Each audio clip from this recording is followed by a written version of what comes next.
I'm bored. Let's hear some motions. First things first, let's talk about Jackson and Bev. Huh? Yo, will they, won't they? Classic courtroom, will they, won't they? Of one of the court officers.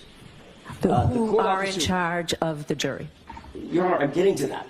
I understand that. I could do this all day, okay? I could do this all day back and forth with you, but you're not gonna do this today, okay? We already discussed this. This is not gonna happen. But if you'll allow me to make the argument and to indicate what as my declaration says, my good faith belief, based on reasonable belief. Listen, if you want to bumble with the B, go right ahead. This is how we get there. Second, how come I couldn't stop staring at this guy the whole time? And if he's there, who's answering the door for the Addams family? Now, I don't know if you caught this, but all of a sudden, Bev's brand new in a rapper. She's like, now, back to what you were saying. What do you mean exculpatory? What's that? Exculpa who? Huh. What? Who? What?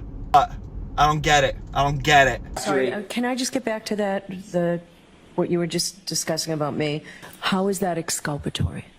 Its life got flipped upside down. He's like, Bev, I showed you. It went to go live with its auntie and uncle in Bel Air. I don't know what you're talking about. I showed you. It was like we had to undo a Sudoku puzzle to get there. We asked just for videos. You gave us the videos, but... The fact that those videos all just happened to either be grainy, wobbly, missing 42 minutes, or from the wrong angle and flipped backward, all tend to show that the Commonwealth doesn't want the condition of the taillight to be seen by anybody when it's pulled into the salad bar. She's like, yeah, but why are you throwing around words like prejudice? Who said who? Who said that? Why are you saying that? That's why it's exculpatory. All right, and also, could you explain to me the prejudice? He's like, I'm gonna tell you. She's like, well, when are you gonna tell me? You gonna tell me now? They do their thing. They do their thing. They do their dance. This is where they do their dance. Or when? Because time is money. I will get to the prejudice as I move through. Now or no? If you can, if you're gonna do it later, that's fine. I will do it later. I think the prejudice is cumulative, obviously. Me? My story? You guys want to say my story's changing? Here's where Jackson goes, what about your story? He goes, Bev, next time you want to wipe my ass, why don't you check yours first? Now the Commonwealth, with no factual support, says, okay, hang on a second. It did hit it, but it didn't crack the taillight. So whose theory is evolving? Ours or the Commonwealth's? Now Jackson's starting to make a little bit too much sense for Bev. Bev has to go in there and give him the old 1-2. Let me remind you that I'm the one this cat. Trooper Proctor was standing feet away from the defendant's vehicle and never touched the right rear taillight. That's a very bold statement for the Commonwealth to make, and it's also completely untrue. You can just sort of say whatever you want in the motion, and I guess get away with it. It certainly does not show, and there's no evidence before the court, that he, quote, never touched it.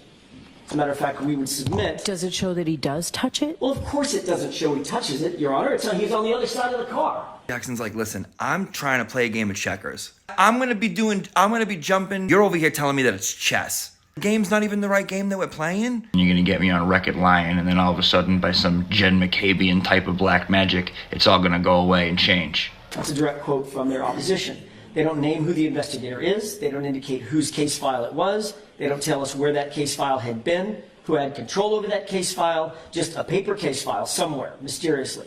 My biggest takeaway was when she was like, well, you know what? This is how we do it here. And you know what? You don't believe me? Ask Spaghetti. You don't believe me? Go ahead and ask Spaghetti. And he's like, all right, well, let's hear from Spaghetti. And she's like, if we have time, we'll see.